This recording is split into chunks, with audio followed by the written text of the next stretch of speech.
ETF index mutual funds నేర్చుకుని stock మార్కెట్లో రాణించాలనుకుంటున్నారా? వెంటనే ఈ నెంబర్కి కాల్ చేయండి.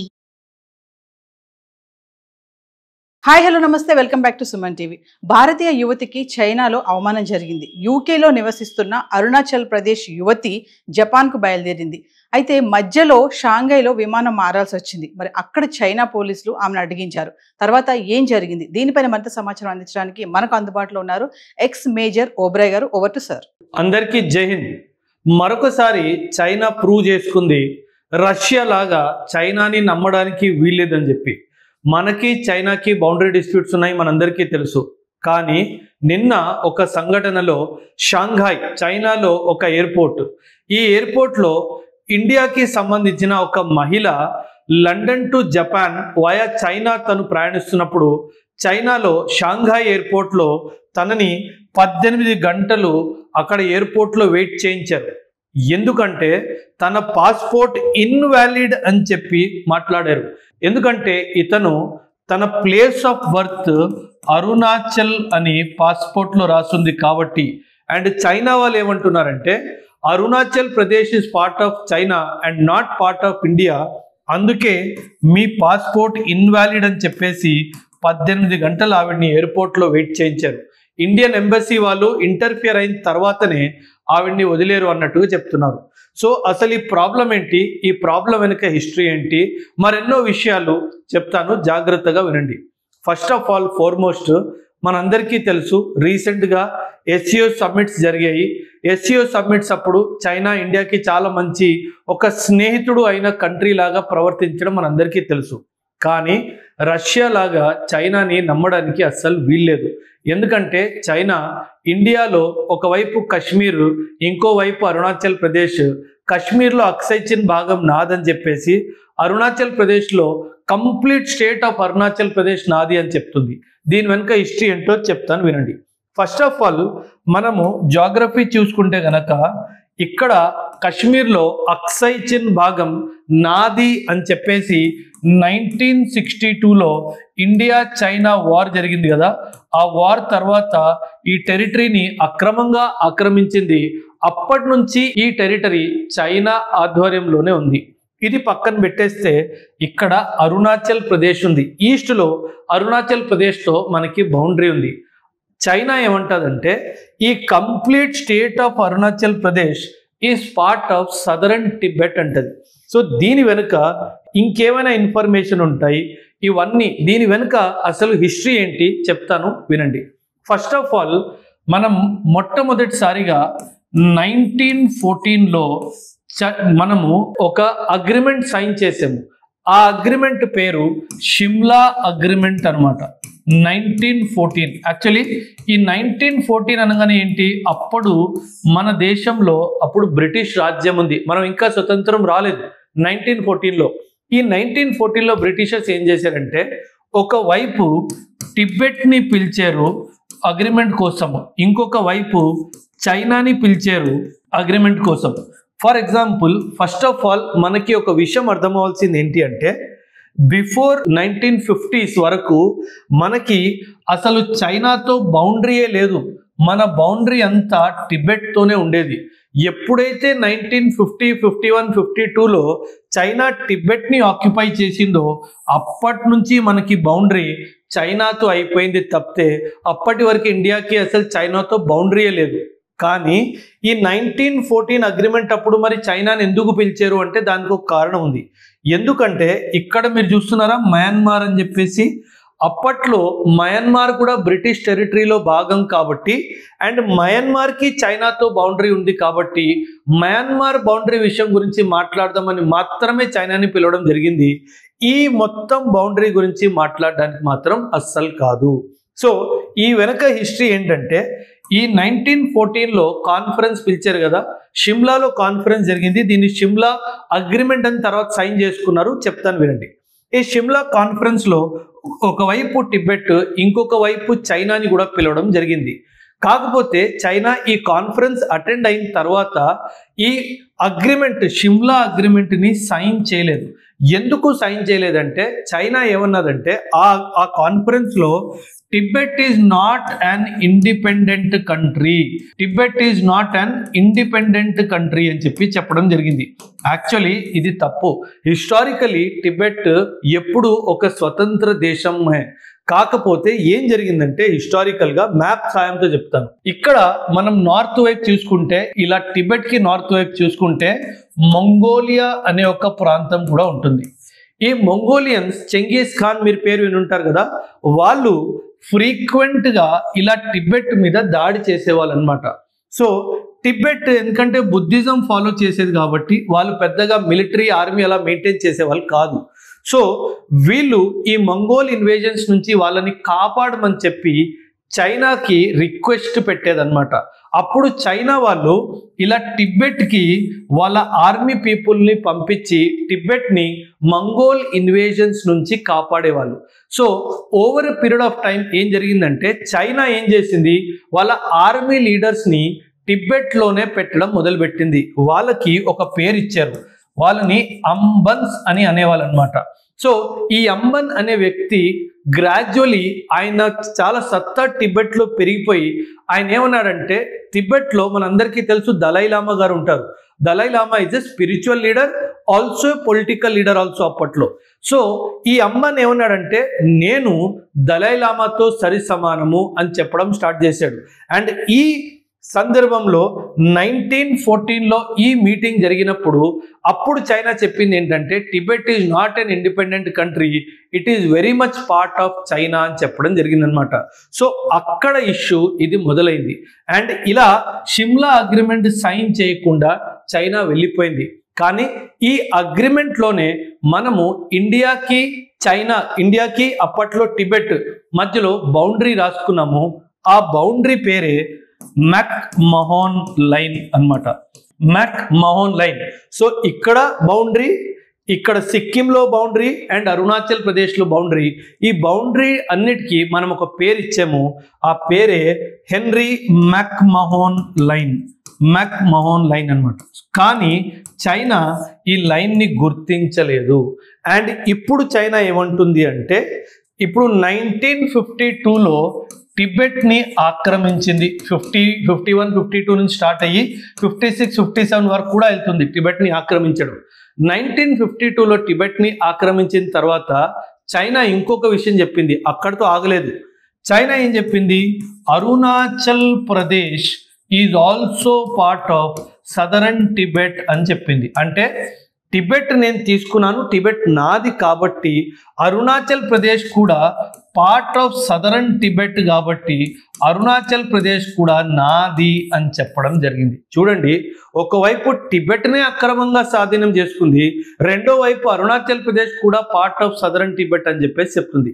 కానీ దీని వెనుక ఒక కారణం ఉంది. కారణం ఏంటంటే, ఇక్కడ అరుణాచల్ ప్రదేశ్లో ఎవరైతే బుద్ధిస్టులు ఉన్నారో వాళ్ళు ఈ బుద్ధిస్ట్ లామా ఎవరైతే ఉన్నారో దలైలామా, ఆయననే స్పిరిచువల్ గురువు లాగా భావిస్తారనమాట. స్పిరిచువల్ గురువు అంటే కులదైవం అన్నట్టు మనం అంటాం కదా, అలా ఆయననే స్పిరిచువల్ గురువు లాగా భావిస్తారు. సో చైనా ఏమంటుందంటే, స్పిరిచువల్ గురువు ఆయన అయినప్పుడు పొలిటికల్ గురువు కూడా ఆయన అవుతాడు కదా, అలాంటప్పుడు Arunachal Pradesh is also part of southern Tibet కదా అన్నట్టు మాట్లాడుతుంది. కానీ మన దేశం మాత్రము చాలా స్పష్టంగా ఏం చెప్పిందంటే, వాళ్ళు కేవలం స్పిరిచువల్ గురువు అనుకుంటారు, కానీ పొలిటికల్గా మాత్రము Arunachal Pradesh is a separate entity, it has its own existence. British వాళ్ళు ఉన్నప్పుడు కూడా వాళ్ళు కూడా ఇక్కడ శాసించారు, వాళ్ళకి అరుణాచల్ ప్రదేశ్లో ఉండే రాజులు వాళ్ళకి డబ్బులు ఇచ్చేవాళ్ళు. So we are a separate political entity, మాకు టిబెట్కి ఎటువంటి సంబంధం లేదు అని చాలా స్పష్టంగా చెప్పడం జరిగింది. కానీ ఎందుకంటే చైనాకి భూమి ఆక్రమణం చేసుకోవాలి, భూమి ఆక్రమించుకోవాలి, ఇలాంటి ఆలోచన ఎక్కువ ఉంటుంది కాబట్టి ఇలా చైనా అందరితోనూ గొడవ పెట్టుకుంటూ ఉంటుంది. ఇన్ఫ్యాక్ట్ ఒక సర్వే ప్రకారము చైనాకి 22 దేశాలతో 22 కంట్రీస్తో land dispute and maritime boundary disputes ఉన్నాయి. ఒకవైపు ల్యాండ్ డిస్ప్యూట్, ఇంకొక వైపు మ్యారిటైమ్ బౌండరీ డిస్ప్యూట్స్ ఉన్నాయి. సౌత్ చైనా సీ డిస్ప్యూట్ గురించి మీరు వినుంటారు. ఇలా ఎన్నో దేశాలతో చైనాకి ఇబ్బందులు ఉన్నాయి, వాళ్ళకి గొడవలు ఉన్నాయి. ఈ ముఖ్యమైన కారణం ఏంటంటే China is a expansionist state. China is what? Expansionist state. అంటే ఏంటి? వీళ్ళు ఎంతవరకు అయితే అంత భూములు ఆక్రమించాలి, ఆ భూమి మాది అని చెప్పాలి, ఇదే వీళ్ళు ఫాలో అయ్యేది. ఇన్ఫ్యాక్ట్ సౌత్ చైనా సీలో అయితే మాత్రము వీళ్ళు చేసిన అఘాయిత్యాలు అంతా ఇంత కాదు. సౌత్ చైనా సీలో వీళ్ళు ఏం చేస్తారంటే, సాధారణంగా ఏమవుతుందంటే, ఫర్ ఎగ్జాంపుల్ ఇది మన మ్యాప్ అనుకున్నాం. ఇప్పుడు ఎప్పుడైనా సరే మన ల్యాండ్ బౌండరీ ఇక్కడ ఎక్స్టెండ్ అయింది అంటే ఇక్కడ నుంచి 200 నాటికల్ మైల్స్ వరకు ఇది మన territorial waters, exclusive economic zone అవుతుంది అన్నమాట. అంటే ఈ భూమి ఎండ్ నుంచి 200 నాటికల్ మైల్స్ వరకు దాని మీద ఎక్స్క్లూజివ్ రైట్ ఇండియాకి ఉంటుంది అన్నమాట. సో చైనా వాళ్ళు సౌత్ చైనా సీ, మనం ఇక్కడ ఈస్ట్కి వెళ్తే ఇక్కడ సౌత్ చైనా సీ ఉంటుంది. వీళ్ళు ఏం చేస్తారంటే ఆర్టిఫిషియల్ ఐలాండ్స్ క్రియేట్ చేస్తారు మధ్య మధ్యలో. For example China land boundary ఇక్కడికి ఎండ్ అయిపోయింది అనుకోండి, కానీ చైనా ఏం చేస్తాడు, వాటర్లోకి వెళ్తాడు, ఆర్టిఫిషియల్ ఐలాండ్స్ క్రియేట్ చేస్తాడు. ఆర్టిఫిషియల్ ఐలాండ్స్ క్రియేట్ చేసి ఈ ఐలాండ్ నుంచి 200 నాటికల్ మైల్స్ నాది ఇలా మాట్లాడడం స్టార్ట్ చేస్తారు. ఈ ఐలాండ్ నుంచి 200 నాటికల్ మైల్స్ నాది, ఈ ఐలాండ్ నుంచి 200 నాటికల్ మైల్స్ నాది. ఇలా భూమిని అదే విధంగా వాటర్ ఏరియాని కూడా ఆక్రమించుకోవడానికి ప్రయత్నిస్తాడు. అందుకే చైనాని మనము ఎక్స్పాన్షనిస్ట్ స్టేట్ అంటాము. ఆల్రెడీ మనది ఒక ఇంపార్టెంట్ ఏరియా, మన దేశానికి చెందిన అక్సైచిన్ ఏరియాని అక్రమంగా పెట్టుకోవడం కాకుండా ఇప్పుడు అరుణాచల్ ప్రదేశ్ మీద కూడా ఖచ్చితంగా చైనాకి కన్ను ఉంది. ఇన్ఫ్యాక్ట్ 2021-2022లో అమెరికన్ పెంటగన్ ఒక రిపోర్ట్ ఇచ్చిందనమాట. పెంటగన్ అంటే American military head quarter, pentagon American military head quarter అనమాట. ఈ ఒక రిపోర్ట్లో అమెరికా వాళ్ళు ఏమన్నారంటే, చైనా వాడు ఇండియా మీద ఒక స్ట్రాటజీని వాడుతున్నాడు. ఆ స్ట్రాటజీ పేరు సలామీ స్లైసింగ్ స్ట్రాటజీ అని చెప్పి పేరు ఇవ్వడం జరిగింది. Salami slicing strategy. ఈ స్లైసింగ్ స్ట్రాటజీ ఏంటి అంటే, వీళ్ళు ఏం చేస్తారంటే, మన అరుణాచల్ ప్రదేశ్ స్టేట్ ఉంది కదా, వీళ్ళు మొత్తం బార్డర్ ఏరియా ఆఫ్ అరుణాచల్ ప్రదేశ్లో ఒక్కొక్క చిన్న చిన్న ఊర్ల దగ్గర వీళ్ళు కావాలని చెప్పేసి బౌండరీని దాటి వచ్చి వీళ్ళు ఈ విలేజెస్ని ఆక్యుపై చేయడం స్టార్ట్ చేస్తారు. ఫర్ ఎగ్జాంపుల్ మ్యాప్ ద్వారా మీకు ఎక్స్ప్లెయిన్ చేస్తాను. అజంప్షన్ ఇది మన అరుణాచల్ ప్రదేశ్ స్టేట్ అనుకుందాం బౌండరీ. వీళ్ళు ఏం చేస్తారంటే, ఇది బౌండరీ లైన్ కదా, కావాలని చెప్పి లోపలికి వచ్చేసి ఇక్కడ విలేజెస్ని ఎస్టాబ్లిష్ చేయడం స్టార్ట్ చేస్తారు. ఇలా బౌండరీ మొత్తం చేస్తారు. ఒకవైపు నుంచి అన్ని వైపులా ఇలా విలేజెస్ ఎస్టాబ్లిష్ చేసి అప్పుడు ఏమవుతుంది, వీళ్ళు లోపలికి రావడం వల్ల over a period of time వాళ్ళ విలేజెస్ మన లోపలికి వచ్చేస్తాయి కదా. బౌండరీ అప్పుడు ఇది కాదు, బౌండరీ ఇది అని చెప్పేసి ప్రయత్నిస్తాడు. దీన్నే అమెరికా వాళ్ళు ఒక పేరు ఇచ్చారు, దీన్నే సలామీ స్లైసింగ్ స్ట్రాటజీ. సో వీళ్ళు చిన్న చిన్న భూభాగాల్ని ఆక్రమించి ఒక స్ట్రాటజీ పరంగా మొత్తం భూభాగాన్ని కబ్జా చేయడానికి ట్రై చేస్తున్నారు. భారతదేశం జాగ్రత్తగా ఉండాలి అని 2021-2020లోనే చెప్పడం జరిగింది. సో ఇప్పుడు ఇండియాకి అమెరికాకి గొడవలు అవుతున్నాయని చెప్పి చైనా మనకు కొంచెం దగ్గరగా వచ్చింది, కానీ చైనా ఖచ్చితంగా ఉద్దేశం ఏంటంటే ఏదో ఒక రోజు మళ్ళీ దాడి చేసి అరుణాచల్ ప్రదేశ్ని కూడా స్వాధీనం చేసుకోవాలి అన్న ఉద్దేశం మాత్రం చైనాకి ఎప్పటికీ అలాగే ఉంది. సో కానీ నిన్న జరిగిన సంఘటనలో మాత్రం మన ఇండియన్ ప్రభుత్వం మాత్రం చాలా క్లియర్గా చైనాని దూషించింది. మీరు ఇది చేయడం తప్పు, ఇది ఆర్బిట్రరీ అని చెప్పి. And international convention on civil aviation కి కూడా ఇది విరుద్ధంగా ఉంది అని చెప్పేసి ఒక ప్రొటెస్ట్ కూడా మనం లాంచ్ చేయడం జరిగింది. కానీ ఇదంతా జరిగిన తర్వాత చాలా తెలివిగా చైనా ఏంటంటే మేము ఇలా ఏమీ చేయలేదు అని తప్పించుకోవడానికి ప్రయత్నించింది. సో ఇది చైనా యొక్క నిజ స్వరూపం అన్నమాట. ఇంకొక ఇష్యూ ఏంటంటే, చైనా ఎప్పుడైనా సరే అరుణాచల్ ప్రదేశ్ మన సిటిజన్స్ ఉన్నారు కదా, చైనా ఏం చేస్తుందంటే మన అరుణాచల్ ప్రదేశ్లో సిటిజన్స్ ఉన్నారు కదా, చైనా ఎప్పుడు ఏం చేస్తుందంటే మన అరుణాచల్ ప్రదేశ్ ఉంది కదా, చైనా ఏం చేస్తుందంటే ఫర్ ఎగ్జాంపుల్ ఎవరైనా ఇప్పుడు Arunachal Pradesh is very much part of integral part of India. ఇది మనది ఇంటీగ్రల్ పార్ట్ ఆఫ్ ఇండియా. కానీ అరుణాచల్ ప్రదేశ్ నుంచి ఎవరైనా చైనాకి వెళ్తే మాత్రం వీళ్ళు ఏం చేస్తారంటే చాలా తెలివిగా వాళ్ళ పాస్పోర్ట్ మీద స్టాంప్ కొట్టరు. పాస్పోర్ట్ మీద జనరలీ మనం ఫారిన్ ట్రావెల్కి వెళ్తే మన పాస్పోర్ట్ మీద వాళ్ళ ఇమిగ్రేషన్ అథారిటీ వాళ్ళు స్టాంప్ కొడతారు. కానీ చైనా అలా చేయదు. చైనా ఏం చేస్తుందంటే స్టేపుల్ వీసా ఇష్యూ చేస్తుంది అనమాట. స్టేపుల్ వీసా అంటే ఏంటంటే పాస్పోర్ట్ మీద ఒక కాగితం పెట్టి దానికి పిన్ కొట్టి ఆ కాగితం మీద స్టాంప్ చేస్తుంది, కానీ పాస్పోర్ట్ మీద డైరెక్ట్గా స్టాంప్ చేయదు.